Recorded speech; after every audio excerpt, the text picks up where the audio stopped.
നമസ്കാരം, മെട്രോ മാറ്റിനിയിലേക്ക് സ്വാഗതം. പി ജയചന്ദ്രന്റെ ആരോഗ്യാവസ്ഥയെക്കുറിച്ച് സമൂഹമാധ്യമങ്ങളിൽ പ്രചരിപ്പിക്കുന്ന വാർത്തകൾ വ്യാജമെന്ന് ആരോപിച്ച് കുടുംബം രംഗത്തെത്തിയിരിക്കുകയാണ്. ജയചന്ദ്രൻ ആരോഗ്യവാനാണെന്നും പ്രായാധിക്യത്തിൻ്റെതായ പ്രശ്നങ്ങളല്ലാതെ മറ്റു തരത്തിലുള്ള അവശതകൾ ഇല്ലെന്നും ഗായകനുമായ അടുത്ത വൃത്തങ്ങൾ അറിയിച്ചു.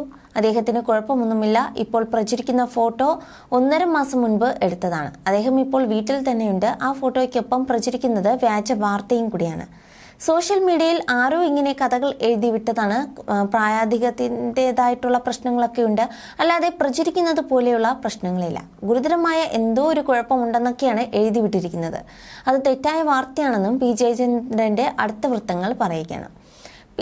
പി ജയചന്ദ്രന്റെ ആരോഗ്യനില ഗുരുതരാവസ്ഥയിലാണെന്നും ആശുപത്രിയിലാണെന്നും പറയുന്ന ചിത്രവും കുറിപ്പും സമൂഹമാധ്യമങ്ങളിൽ വ്യാപകമായി പ്രചരിച്ചിരുന്നു. എന്നാൽ പ്രചരിക്കുന്നതിൽ വാസ്തവമില്ലെന്ന് കുടുംബം തന്നെ വ്യക്തമാക്കിയിരിക്കുകയാണ്. മാർച്ച് 3-നായിരുന്നു പി ജയചന്ദ്രൻ 80ാം പിറന്നാൾ ആഘോഷിച്ചത്. മലയാളത്തിന്റെ ഭാവഗായകനാണ് പി ജയചന്ദ്രൻ.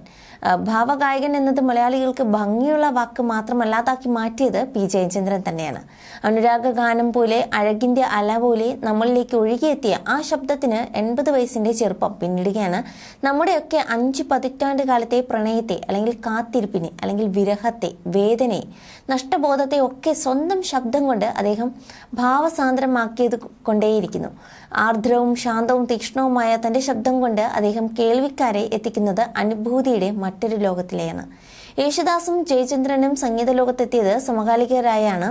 മലയാള സംഗീത ലോകം അതുവരെ കാണാത്ത പ്രതിഭകളായതുകൊണ്ട് തന്നെ താരതമ്യങ്ങൾ, ഫാൻ ഫെയിന്റുകൾ അതുപോലെ ഒക്കെ ഇവരുടെ പേരിൽ അന്നു മുതൽ ഇന്നുവരെ തുടർന്നുകൊണ്ടേയിരിക്കുന്നു. പക്ഷെ അവർ തമ്മിലുള്ള വ്യത്യസ്തതയാണ് ഇവിടുത്തെ ഗാനശാഖയെ ഇത്ര സമ്പന്നമാക്കിയത്.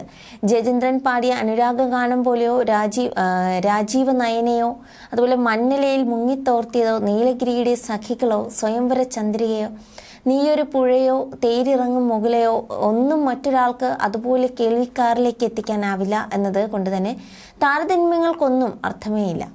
ചില പ്രതിഭകളെ കുറിച്ച് പറയാറുണ്ട്, അവർ അവരോട് തന്നെ മത്സരിക്കുകയാണെന്ന്. ജയചന്ദ്രന്റെ കാര്യത്തിൽ അത് തന്നെയാണ് ശരി. അദ്ദേഹത്തിന്റെ കൾട്ട് ക്ലാസിക്കായ മഞ്ഞുമലയിൽ മുങ്ങിത്തോർത്തിയത് ഏതാണ്ട് 1/2 നൂറ്റാണ്ട് കഴിഞ്ഞു പുറത്തിറങ്ങിയ ഉറങ്ങാതെ രാവ് ഉറങ്ങിയും അതിനുള്ള തെളിവാണ്.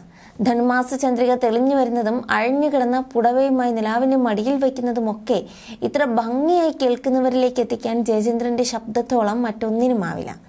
അദ്ദേഹം പാടിയതുപോലെ കേവല മാതൃഭാഷ കൊണ്ട് ആ ശബ്ദത്തെയും അതുണ്ടാക്കുന്ന ഭാവത്തെയും വർണ്ണിക്കുക ഒട്ടും എളുപ്പമല്ല. ശില്പഭദ്രതയ്ക്കും ചട്ടക്കൂടുകൾക്കും അപ്പുറം പാട്ട് ഹൃദയത്തെ തുളഞ്ഞു പോകുന്ന അനുഭൂതിയാണ് അതുണ്ടാക്കുന്നത്. സ്വപ്നം പോലെ മനോഹരമായ ഒരു യാഥാർത്ഥ്യമാണ് അദ്ദേഹത്തിന്റെ ശബ്ദം. കാലം മാറ്റം വരുത്താത്ത ഭാവമാണ് അതിന്റെ നിലനിൽപ്പ്.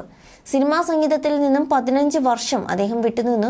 ഭക്തി ഗാനങ്ങളും ഗാനമേളയും ഒക്കെയായി അദ്ദേഹം പോപ്പുലർ മ്യൂസിക്കിന്റെ ഏതോ ഓരത്ത് നിന്നു. പക്ഷെ അതിനു മുന്നേയും പിന്നെയും അദ്ദേഹം പാടിക്കൊണ്ടേയിരുന്നു. അത് നമ്മൾ അത്ഭുതത്തോടെ കേട്ടു. മലയാളത്തിൽ നിന്നും തമിഴിലേക്ക്, സിനിമയിൽ നിന്നും ലളിതഗാനത്തിലേക്കും ഭക്തിഗാനത്തിലേക്കും എല്ലാം അദ്ദേഹം ചുവട് മാറ്റിക്കൊണ്ടേയിരുന്നു. പക്ഷെ മാറാതെ ആ ഭാവം അദ്ദേഹത്തിന് കൂട്ടിയിരുന്നു. You're watching me and you're watching me on metromatney.com. on metromatney.com. metromatney.com. Subscribe for more videos. Subscribe for more videos. Subscribe here for more videos. Subscribe now. Thank you.